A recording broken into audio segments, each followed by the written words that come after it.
ঠাকুর, মা, স্বামীজির শ্রীচরণে ভক্তিপূর্ণ প্রণাম জানিয়ে আজকে নিবেদন শ্রী শ্রী মায়ের কথা। স্বামী অরূপানন্দ, পর্ব 16। উদ্বোধনে মায়ের ঘরে মা চৌকির পাশে নিচে বসিয়া আছেন। সকাল 7টা। স্বামী নির্ভয়ানন্দ দ্বারকাধাম গিয়াছেন। তিনি শ্রী শ্রী মাকে পত্র লিখিয়াছেন এবং গিরনারের দত্তাত্রেয়ের চাউল প্রসাদ উহার মধ্যে পাঠাইয়াছেন। মাকে দিলে মা বলিতেছেন, দত্তাত্রেয় কে? আমি বললাম, জড়ভরত দত্তাত্রেয়, সেই ব্রহ্মর্ষি ঈশ্বরকোটি। মা বললেন, যেমন ঠাকুরের ছেলেরা, এরা সব ঈশ্বরকোটি না? যোগিনকে অর্জুন বলতেন, স্বামীজিকে সপ্তর্ষি থেকে এনেছিলেন, বাবুরামকে নৈকস্য কুলীন বলতেন, নিরঞ্জন, পূর্ণ, রাখাল। আমি বললাম, বেলঘড়িয়ার তারকবাবু? মা বলিলেন, হ্যাঁ, ভবনাথ। ভবনাথকে নরেন্দ্রের প্রকৃতি বলতেন। শরৎকে কিছু বলতেন? আমি বললাম, জানি নে। বলো না, আর কে কি? মা বললেন, কি জানি, আর জানি নে। শরৎকে ঈশ্বরকোটি বলেননি। আমি বললাম, তুমি তো বলেছিলে শরৎ আর যোগিন এ দুটি আমার অন্তরঙ্গ। আচ্ছা, ঈশ্বরকোটি কেউ কেউ সংসারে এমন হয়ে রয়েছে কেন, স্ত্রীপুত্র নিয়ে? মা বললেন, হ্যাঁ, পচে মরছে। পূর্ণকে জোর করে বিয়ে দিলে, বললে ঠাকুরের ওখানে গেলে ইটপাটকেল মেরে তার গাড়ি ভেঙে দেবো যখন কলকাতায় আসবেন। আমি বললাম, বিয়েই নয় করলে, নাগমহাশয় তো বিয়ে করেছিলেন। এদের সব ছেলেপুলে, সংসার। মা বললেন, হয়তো বাসনা ছিল, কি জানো, এ সৃষ্টির মধ্যে কত গোলমেলে ব্যাপার। ঠাকুর এটাকে দিয়ে সেটা করেন, হাড়ির মাকে নিয়ে তারির মা এটাকে দিয়ে সেটা, কত কি। পরে বলিতেছেন, তা সংসার করলেও ঈশ্বরকোটি হতে পারে, তাতে দোষ কি? রাধুর অসুখ করিয়াছে, জ্বর ও বেদনা। মা সেজন্য বড় চিন্তিত। বলিতেছেন, আমি থাকতেই এর ভালো হলো না, তা এরপর কি আর ওকে দেখবে? তাহলে ও আর বাঁচবে কি? আমি বললাম, আর যে ভক্তের ভিড় সমস্ত দিন, তোমার আর একটুও বিশ্রাম নেই। মা বললেন, আমি তো ঠাকুরকে দিনরাতই বলি, ঠাকুর এসব কমিয়ে দাও, একটু বিশ্রাম পেতে দাও। তা হয় কই, যে কদিন আছি এমনিই হবে। এখন সব চারদিকে প্রচার হয়ে পড়েছে কি না, তাই এত লোক। ব্যাঙ্গালোরে বাপরে কত লোক!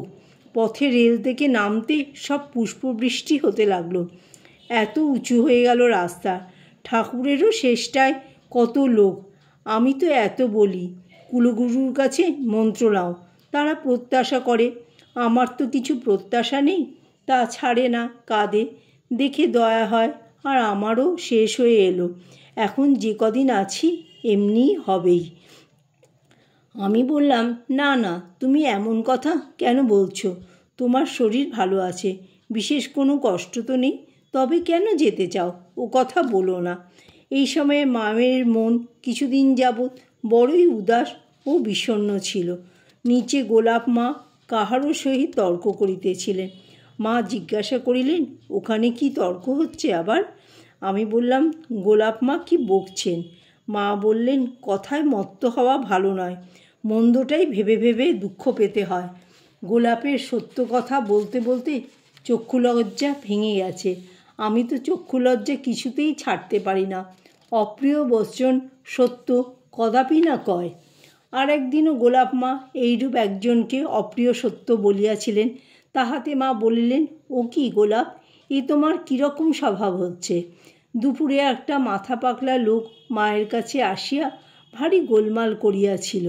সেই কথায় মা বলিতেছেন, ঠাকুর কাউকে জানতেও দেননি, কত সাবধানে রেখেছিলেন। এখন আবার তেমনি বাজারে ঢাক পিটিয়ে দিয়েছে।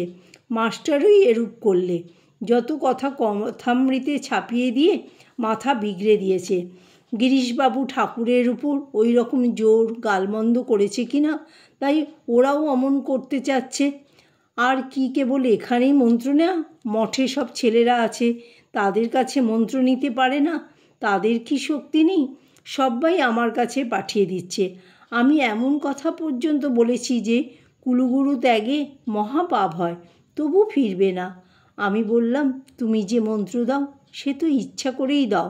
মা বললেন, দয়ায় মন্ত্র দিই, ছাড়ে না, কাঁদে, দেখে দয়া হয়। কৃপায় মন্ত্র দিই, নতুবা আমার কি লাভ? মন্ত্র দিলে তার পাপ গ্রহণ করতে হয়। ভাবি শরীরটা তো যাবেই, তবু এদের হোক। পরের দিন 1:30 বাজিয়াছে। দুপুরে খাওয়ার পর উপরে পান আনতে গিয়াছি। শুনিলাম কাহারো সম্বন্ধে মা বলিতেছেন, স্বভাব ছাড়িতে নারে জীবের দায়ে দায়ে, স্বভাব ছাড়িয়ে ভজে ভজি তার পায়। আমি বললাম, মা এর মানে কি? মা বললেন, মানুষ স্বভাব ছাড়তে পারে না।